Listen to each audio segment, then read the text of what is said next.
everyone, thank you so much for tuning in and joining us. I'm so excited to be here today with Jon M Chu, not only the director of our movie together that is coming out soon, Wicked.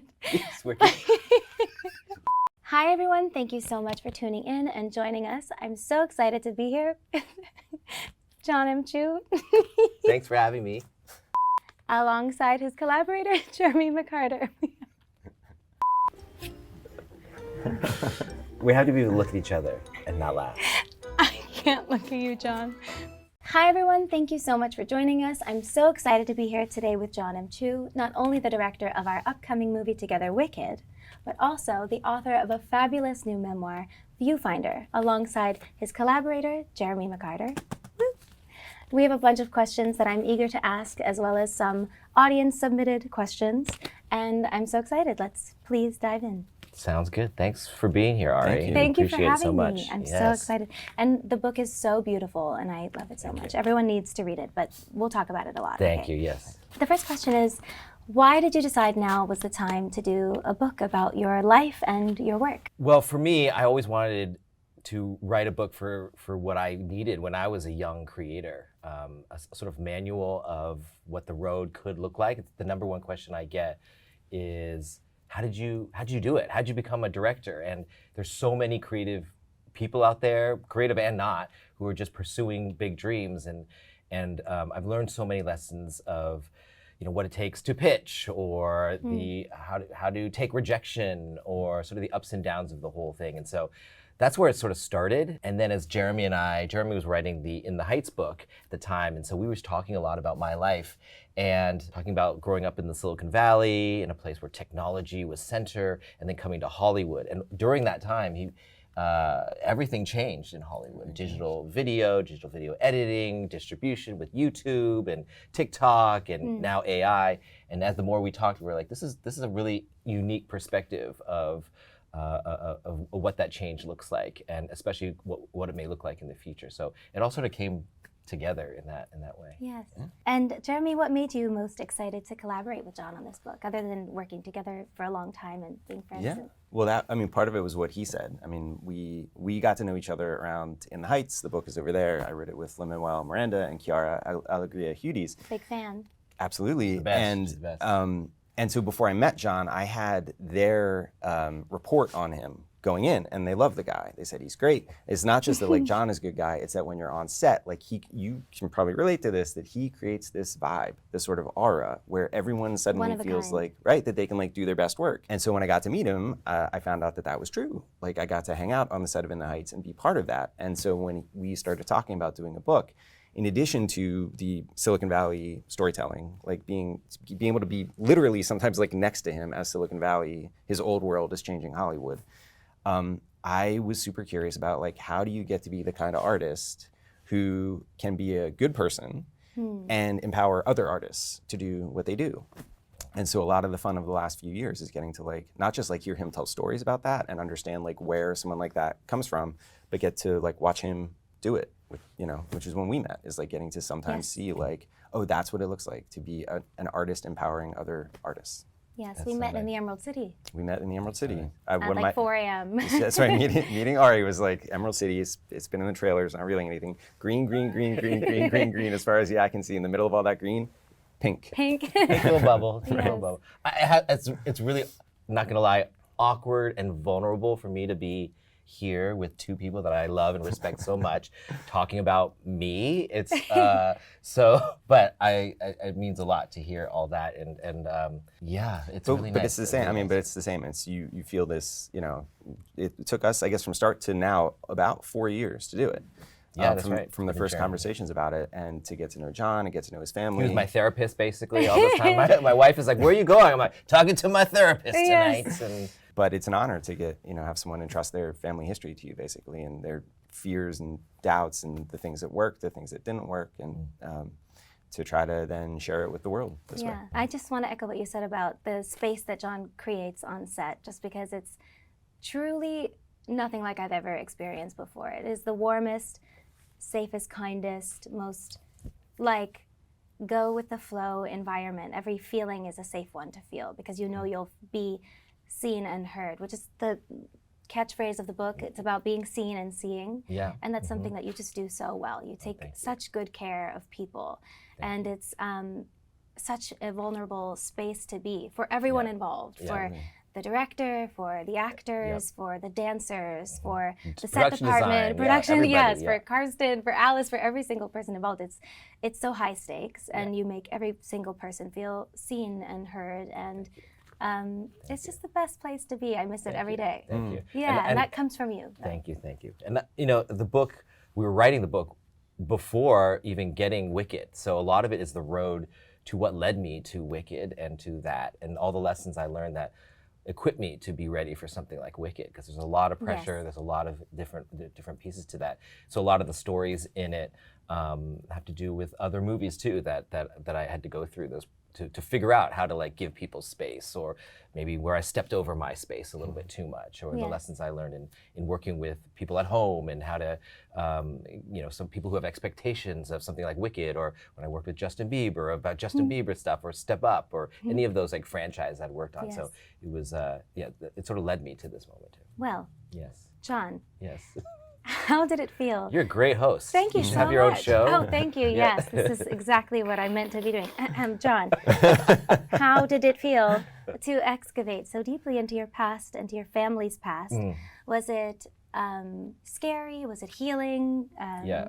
Painful at times? How did it feel? It started just conversations. So it started just me like blabbering about, you know, growing up in the restaurant, this restaurant Chef Chu's in Los Altos. If anyone's there, my dad made me say that. No, and just about growing up, doing my homework at the bar there, not drinking, but like, you know, with my backpack after school, and listening to all the stories that would come into the restaurant, because it is a house of stories, actually. When I look back, every customer had a story about their day, or about what they needed, or what was going on, and my dad and my mom both gave them stories about us. We were characters in this sitcom that they had to their customers, and so that's started there. And now that I'm at an age where I'm actually having kids, and that's where we met, my whole life was changing. You know, when you are a creator and you make your own stuff, you tend to be selfish because you have to protect your stuff, and you're putting that out there. And when you have kids,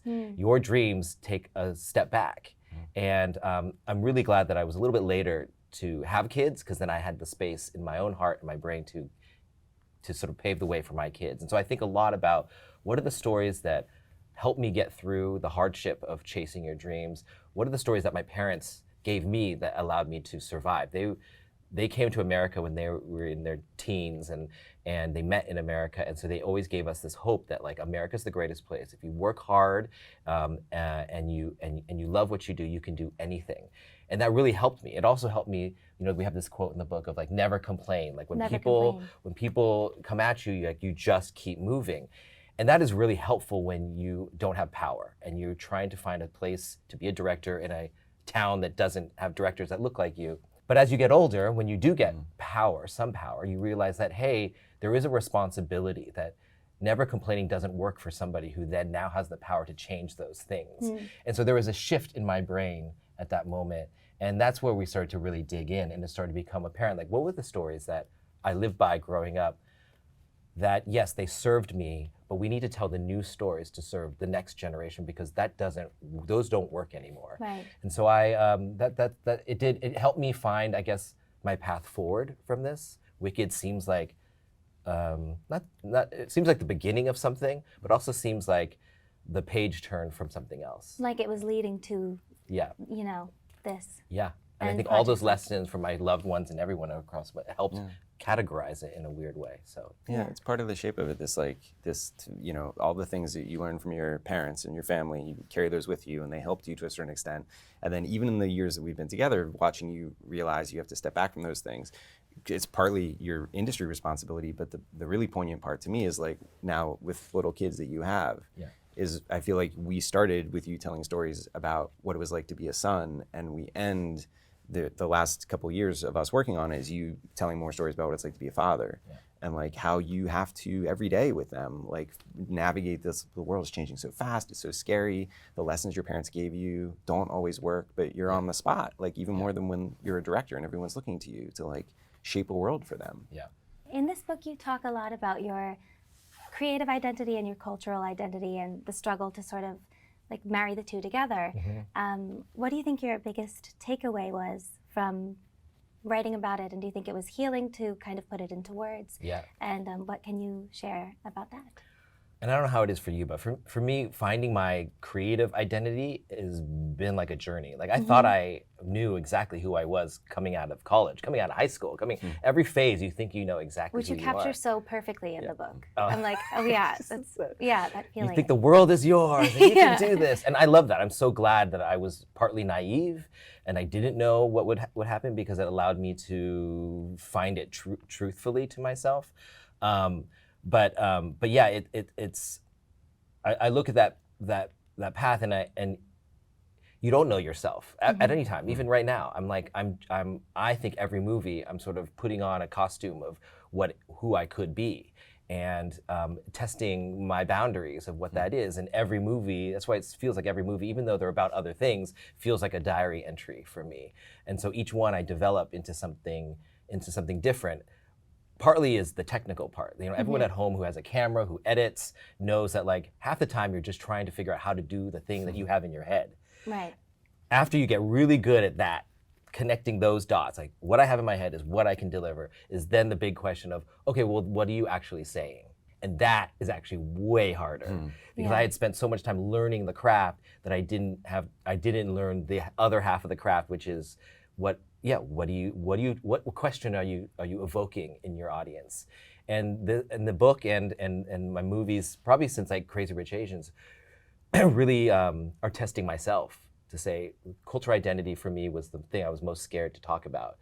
I didn't want to be the Asian director. I just want to be a director. When people put you in the, hey, oh, you're the Asian whatever, it feels like they make you smaller in a way, even though that isn't. And now I'm so proud of that. But I also think the whole community has changed and made that, took it out of that little space and said, no, we are much bigger than that. And so, going into Crazy Rich Asians or even in The Heights, those all dealt with things that I was scared to present to the world. But once you do it and you see that, oh, I'm not the only one. That is, so everybody feels this way, or a lot of people feel this way and could connect in different ways, then it empowered me to do more. And you can't actually turn away from that once it feels so good to do something that affects people. Yeah, and that taps into something more and makes people feel, absolutely together in that way. I was going to ask, what is so special about the Viewfinder, and why did you decide to title this book Viewfinder? I think we're just talking about different equipment that I use, and he identified it really, because I was saying, to me, you can plan all you want about making a movie, but actually watching a movie, what the audience experiences, the one step is the screen and them. Like whatever's on that screen is what they are. No matter what I thought about in my bed, whatever note I had, whatever the studio notes they had, it only counts there. What we do when the cameras start to roll, like we knew that was it, no matter what we did in our rehearsals. And for me, I get the first look in that viewfinder. A viewfinder, if anyone doesn't know, is a little thing you put the lens on, and you can go and see the image. He walks around and he finds the shot. Yes, and I find it. Sometimes I do this. I'm standing there for a long time. And I'm like, sometimes I use an iPhone. We were trying the iPhone. It didn't have the thing. But when I go inside, it's completely dark, and you don't see anything else. And to me, everything silences out, and you see this image, and you picture yourself as a kid in a movie theater alone in the dark. And what is everything? What do your eyelashes say? What does the light on her cheek say? And what does the position say? And as I move, it says different things. And I love that, because I feel like that's what we're doing. Every choice of a shot is me or Alice, and we work together in figuring that out. It's choices of where you decide to move, and those things translate. And so I love that anyone who makes a movie, we could have the same script, the same thing, but it could feel very different depending on where you decide to put that lens and where the actor decides to move in that. And I feel like that's what we're trying to sort of say in this book, that everybody has their unique view, and they're all worthy of something. That was great. I want to put that in the paperback. When did you know it was the title? When did you know it was the title? When it sparked for him. I don't know. I mean, it took a long time to figure out exactly what to call it, but it sounded good. I didn't really know what a viewfinder did, except I knew they existed, and Jon was telling me, and it was sort of like that. It was a slightly different description, but understanding that it's a tool you use to see the world more clearly just felt like, that's what a memoir is, sort of. Yeah. And at this moment in his life, everything we've been talking about in this conversation, it just felt like, well, that's kind of what the book is supposed to be, a way, with the world changing so much in the last couple of years, like we all have to do this, sort of figure out, like, wait, who am I now? Like, yes. If the world is this, not that, then did the lessons I learned when I was a kid still apply? And to get a vantage point to see that, I don't know, just felt like it, and it, looks pretty great on a cover, and that doesn't hurt. It's just like, just Jon, yeah, just exactly you. And the lens, and when you look through that, the lens, it's not exactly reality. Like the lens distorts in a beautiful way, in a romantic way, in the way we see what we hope to be. And so I love that, and every lens is different. We use vintage lenses from the 70s or the 60s, or you can use new lenses. And every lens, even if it's the same exact lens, has a wear and tear to it that is beautiful. It has a bouquet to it or something to it that no other lens has. And to me, that's part of it. That analog too. I forgot that part. That's it. Is it knowing that no two, they can look identical, they can feel identical, but they're not. They're all a little bit different. And just we talked about that in the context around the time we were talking about your family's past, and just felt like we all come down from our different family histories. Like we all came here from different places. We have different experiences, different hopes, different traumas, whatever. It just felt like it's like these little pieces of glass, and they affect how we see ourselves in the world. That's so beautiful. You talk about wanting to stay out of the spotlight in your book and how much you loved being the mascot, because it was like a character that you could put on and say, what? I was going to say, this is quite the opposite of that. How does it feel to have this book about your life and your heart out there being in the spotlight? So yes, I was a mascot. Yes, but I'd like to just explain that I was a student. I was like the sports commissioner, so I was like in charge of sports events, and I was like, we're gonna make these halftime shows amazing at the basketball. We didn't have a football team; we had a basketball team, and so we got all the cheerleaders, new outfits, and I was like, we're getting a mascot, and nobody wanted to be the mascot, and the mascot's a giant panther head. Like yes, go Panthers. And full body Panthers and gloves and the feet and everything. No one wanted to be it, so I was like, fine, we need it. I'm gonna be it. And you loved it so much. I found when you put the hat on, this is, Very I don't know, wicked. maybe it's very wicked. When you put Glinda's outfit on or whatever outfit, like I felt, and I'd never done that, where you put a mask on and everyone who looks at you like wants to hang out with you. They're like, oh, Panther, come over here. They like love you. Kids love you. Parents love you. And I got to see the way they look.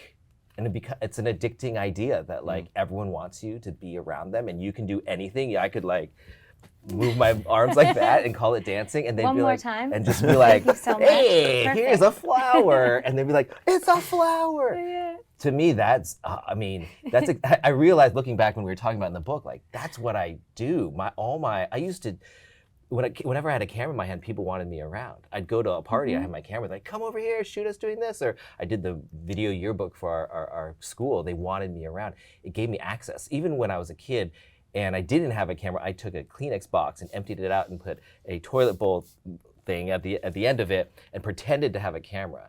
And I could hang out with the coolest kids in the school, and I don't know what they said about me after, but they let me hang. So I realized, oh yeah, this feeling of mask is something that I'm attracted to, and then why, and then what happens when you take the mask off. And Viewfinder is maybe the first time I'm like exposing myself, which is maybe why I feel very awkward. But I also think it's important for everybody out there who right now, they are shooting themselves, they are shooting other things, they are creating, but is that truly you? And what do you actually want to present as you? Or do you like the mask on? Yeah. Which is fine. I mean, it definitely worked for me and I still have that thing, but to be aware of that, I think is even more powerful. But you truly cracked the code when you kind of felt that you had to take it off in a way with your work. Yeah, I mean, Crazy Rich Asians was the first time that I mean, I love every single move I did before that, no doubt. There's a piece of me in all those things. But actually declaring that I'm an Asian American director that was like the scariest thing for me, because it suddenly puts you somewhere. Instead of being, these are my movies and I'm floating around here, you don't know where I am or what I am at any time. And that put me in a spot. And that was the first step, I guess. The impact of your work on Asian representation in Hollywood is monumental. How do you feel that your personal narrative contributes or reflects your professional achievements in this regard? I look at Crazy Rich Asians and I people watch it on the airplane now, and I still feel the effects of that movie. We had no idea when we made it that it would do that. I also don't think that we changed everything. We weren't the one. We were a result of a bigger movement that was happening before me. It's kind of what pushed me when people were writing about it online, and I would read it about Hollywood and how there aren't movies about Asian Americans or have prominent roles for Asian females or males, and so it prompted me to make Crazy Rich. It prompted me to dig deep and try something sort of scary for me. And so when it worked, it was beautiful to see people I felt pride for the first time. I was just along on the ride as everybody else. And to see those actors, be on the cover of Time magazine or host SNL or win Golden Globes after that, so or beautiful. lead movies now, that wasn't before. And so I'm very proud of that. And I don't know, I mean, to me, it's just the fact that it could make other people, or open the doors, at least for studio levels, to know that people will come to the movie theater to go see these kind of people. That adds value. And I was really proud of that. It's so beautiful. I love that movie so much. Thank you. It's and a lot more to do, Not Crazy Rich, although there might be more Crazy Rich Asians, but a lot more to do. Even in Wicked, we're saying something. We're saying something. It's a fun movie. We have big spectacle. People will get everything they want from cinema when you sit there. But I hope you also get a sense of these two women, Elphaba and Galinda. Yes. Sometimes they mix Cynthia and Elphaba and Ari and Galinda. You have to know, for 2 years, he called me Elfie and her Glinda. Yeah. You have to know. Just you must know. 100%. Yes. So it's beautiful, And one more just for Jeremy. What parts of Jon's journey resonated with you the most, and were there any surprises or new insights that emerged during the writing process for you? The surprises, I guess that resonated for me, is that, we all have these things in our lives about Crazy Rich Asians. I mean, we all have these things in our lives, these things we're trying to solve for ourselves. We're trying to fix things about ourselves, deal with things about our past, whatever. And it's rare that a person, in Jon's case, his cultural identity crisis he'd been feeling, and he finally feels like he's ready to deal with it and confront it. And the way he confronts it, it's making Crazy Rich Asians, which in solving it for himself and addressing it, shifts the culture of the entire world for Asian America in a way that is that's a beautiful sort of payoff of how one person, you sort of look inside and something can change. The surprise was, as Jon and I started talking about his past, I knew the general shape of his career, but I didn't realize how high the highs were and how low the lows were when he was starting out. Right out of USC, Jon was discovered by Steven Spielberg. And I sort of knew that a little bit, but only as he was walking me through day by day do I realize how insane that was. That off a short that he made in college, he gets Spielberg, the legend, to be excited about his work. And then in the years after that, when it didn't work out, that it was really difficult, every day for years, to get his first movie made. And there's the chapter, the stand-in chapter title for that section of his life was called The Bad 5 Years. And then to find out, then what resources does somebody have when everything around you says your dream was a mistake? You're getting no affirmation, you have been embarrassed, I think, when Bye Bye Birdie goes away. What do you have to fall back on? And then if you do get your chance, then in spite of all the odds that would make a reasonable person think this was a mistake from the beginning, then what do you do with that second chance? And that's been part of the fun of the story. Great work. Incredible work. Thank you. They're telling me to move on, but I want to ask one more. May I ask one more?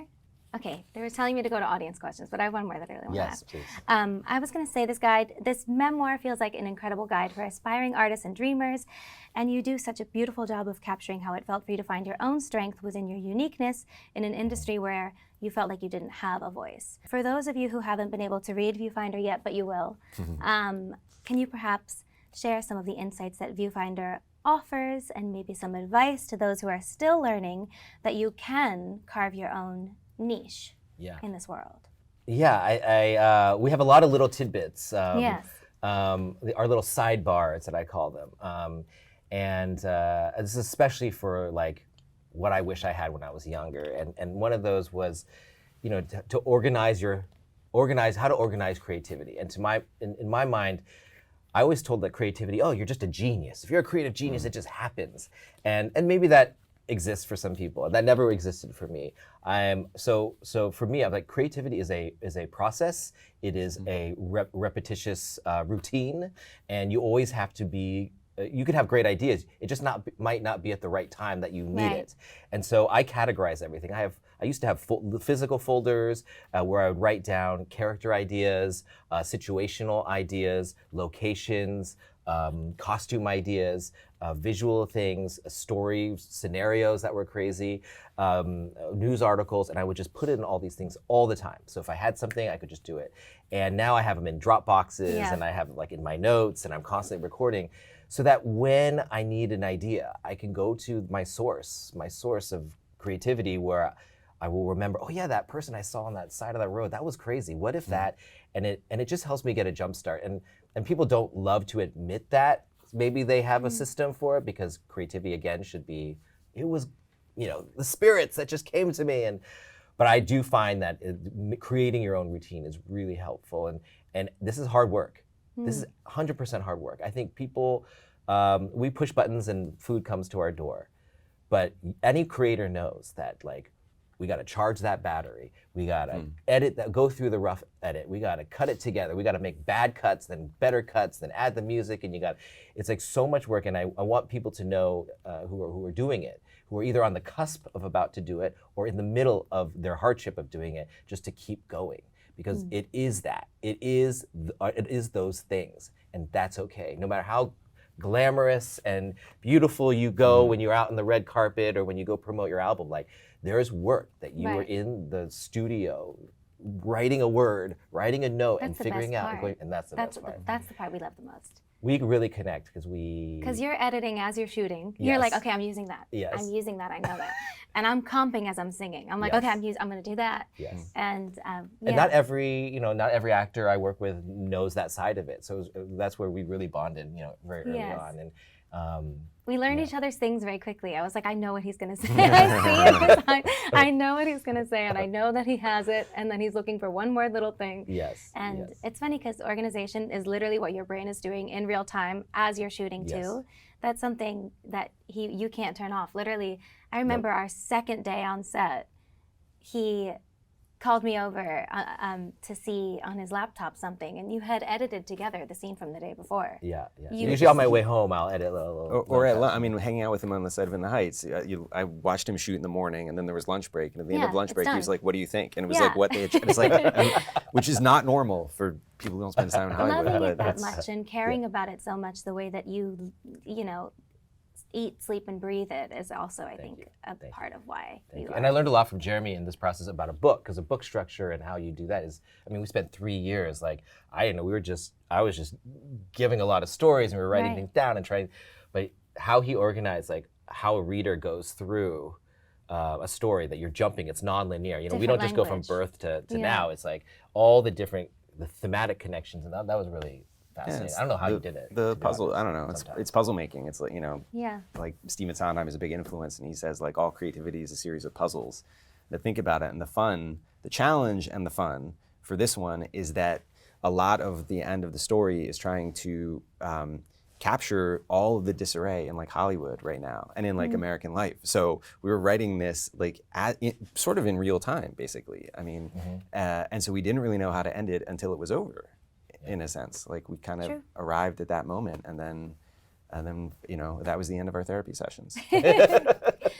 All right, well, we have to move on to these fan questions before I get the hook. Yes. This is from Thea, Yes, who said, at what point while writing/conceptualizing this book did you know you had finished it?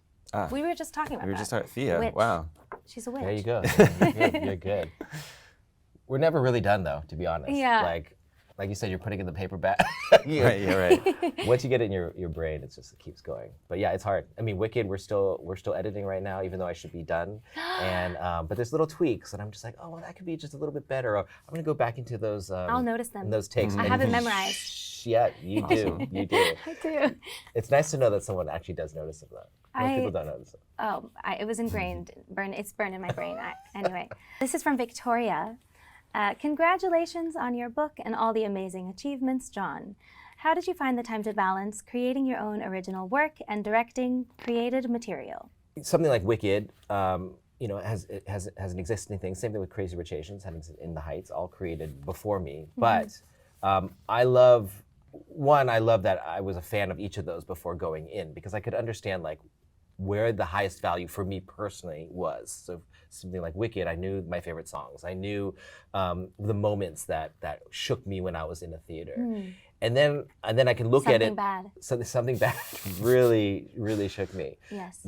And so then, but then I can actually look at the architecture now, knowing how to tell a story in the movie and what it would need in order to really have the drive or the things that I knew were intended in there. And then when I start to get into that, then we start to build other little details of these characters, and hopefully these characters become fuller and more. And something like when you take from a book to a movie or a stage play to a movie, I know the strengths of a camera, of an editing, of a way we edit something that can empower certain moments. So as long as I know the characters well and what situations we're trying to put them in, then I think we can take advantage of that on a bigger scale and a different scale with the way the camera moves or the way we edit it together. So I don't know how I'm answering that question other than it's really fun. Yeah. And for my own stuff, it's sometimes anyway, it's all part of me, no matter what. Even if it's someone else's, I feel like we're in it together. I'm sort of marrying myself to it. Yes, and you invest so personally into even. I mean, Wicked is you know what I mean. Yes. Your DNA at this point. We're all intertwined. This is from Alexandra. If you could say anything to any aspiring artists or dreamers of any kind that you didn't include in your book, what would it be? Very cute. Oh, that's a good one. That's a great one. That's a sweet one. Trying to think of what we had to cut. Is there anything? Yeah, now's the time. Cut this is the pages. chance. I have been thinking about something recently that's not in the book, but I haven't quite formed it in my brain. But I keep thinking, because every time you work in a big collaborative space, like when I go to set, I have the movie in my head, but you bring, Cynthia brings, Michelle brings something different, and I have to release myself, surrender to that we're making this together, and that if we're all on the same page of our destination, then I have to be really good at letting things go. Same thing when we get into the edit, that my editor, Myron, he has a certain way of editing it too. Hi, Myron, we love you. We love you, Myron, out there. And I have a certain way that I see the movie, but I have to let myself go too, and then incorporate his stuff. And then obviously I have my own things too in there, but that collaborative effort is a constant build and take down, build and take down. You never lose yourself in it. It can be easy to lose yourself in it. And I've done that, where I've done it and I've lost myself and I don't know what this is anymore. But I've learned to have this medium ground of how to do it. And I find that very empowering. And I sometimes it feels, sometimes you get frustrated when you get input.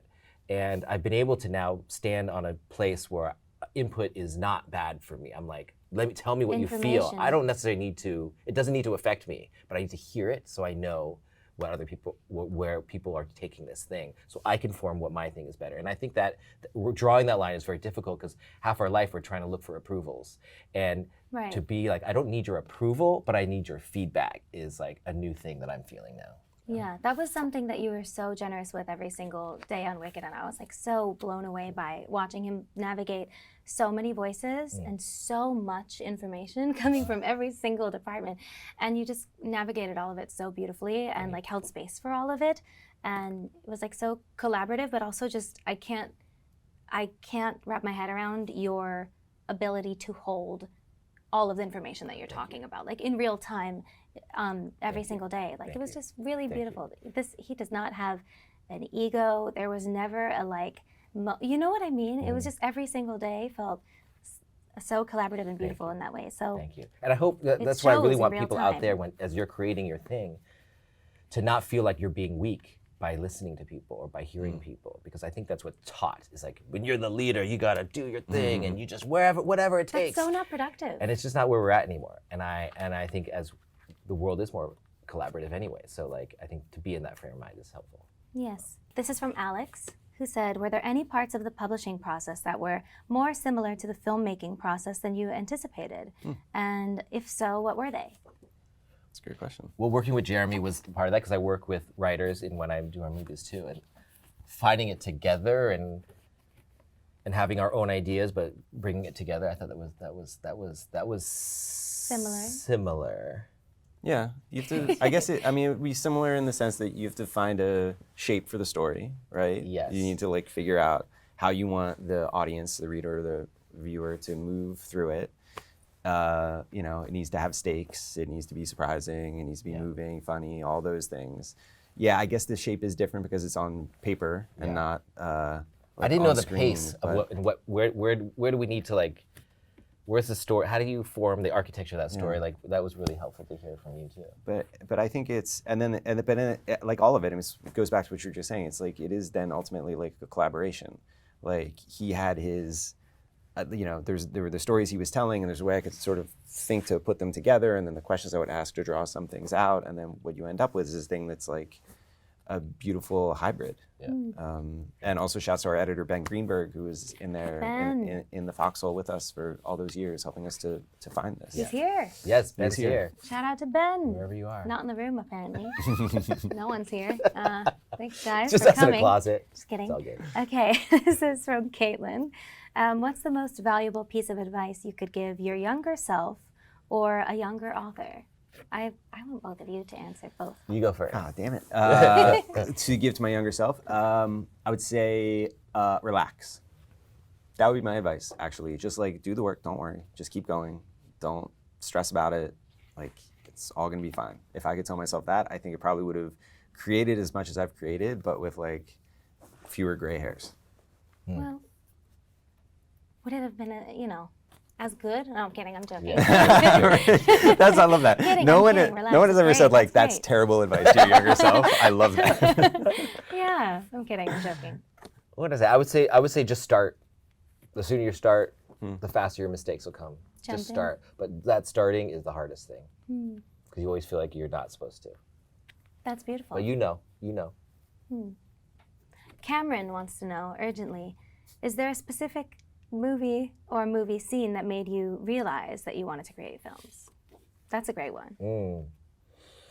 I remember in E.T., at the end of E.T., when Ellie, I do love E.T., because it just transported me when the spaceship leaves at the end and you have John Williams' score playing and E.T. saying, "I'll be right here," and he gets in and Elliot's watching, there's wind, and it's so overwhelming. And this is like in the 80s. Yeah. That I was like in the dark in this room being like, I did this, I lived this. And so I think that was a big one. That was a big one for me.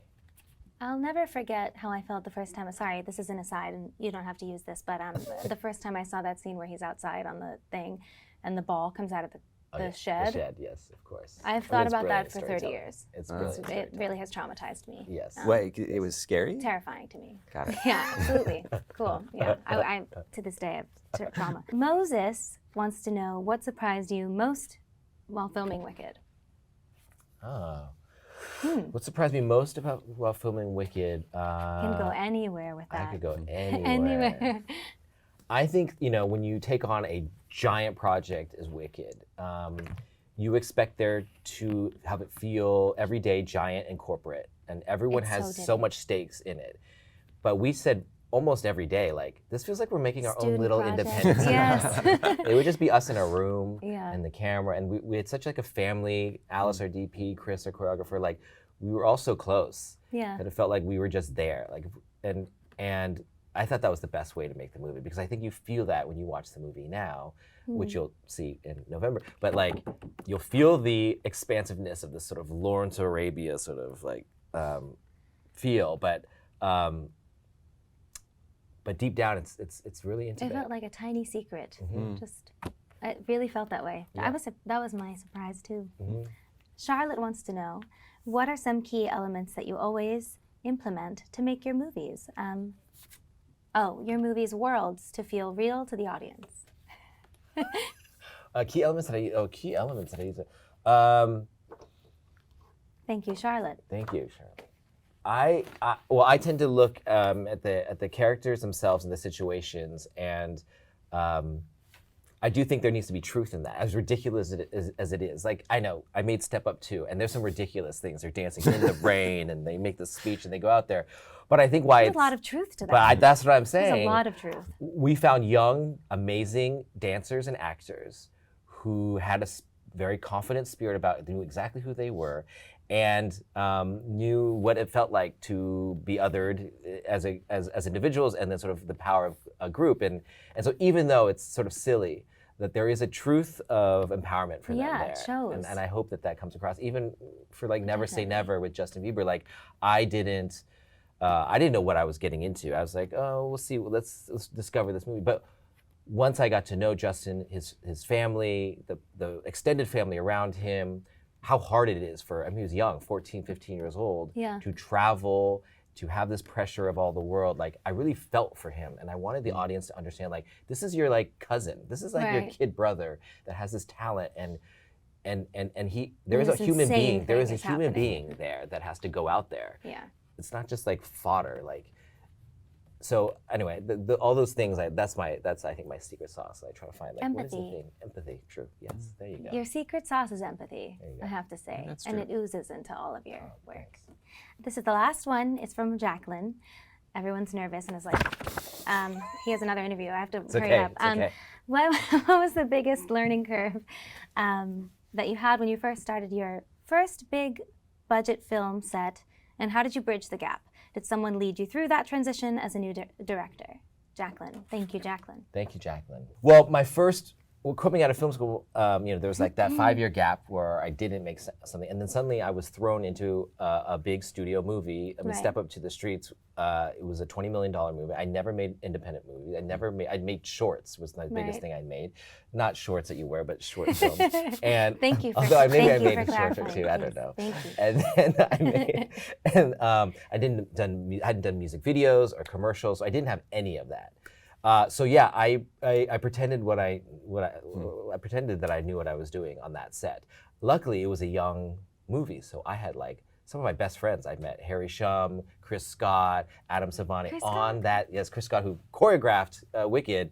He was an actor in that we found in Baltimore. He like auditioned for us in Baltimore, and we became best friends. So in my mind, like, we were all young, and we were given the keys by Disney to like make this young movie, and we did it. And I think that like you learn a lot when you just got to go figure it out. And I had great people, David Nixey, our producer, and other people like our editor Andy. They all helped me learn about like, hey, how do you make hard cuts in your movie when you've loved that scene the whole time? Right. Or how do you navigate your time with how big of a scene this is? Like, I learned there's so many people along the way that were so generous to me and kind to me that helped just give me a little lesson here and there. Yay. So. Well, we love those people. You're very loyal. You brought out so many of them. Thank you. Yeah. Thank you. And I learned a lot from this guy. Great storyteller. Was really helpful with, I'm terrible at words. So he's really able to be like, that's not like how you, and then anyway, it was great. So I really appreciate it. It was a lot of fun. Well, you're both incredibly brilliant. Thank you for your time and for having me. Thank you. Thank you so much for having us. I hope you enjoyed. Yes. And thank you all so much for joining today. Hope you enjoy. And please go get VIEWFINDER immediately. The link is everywhere. Everywhere. Thank you. Bye.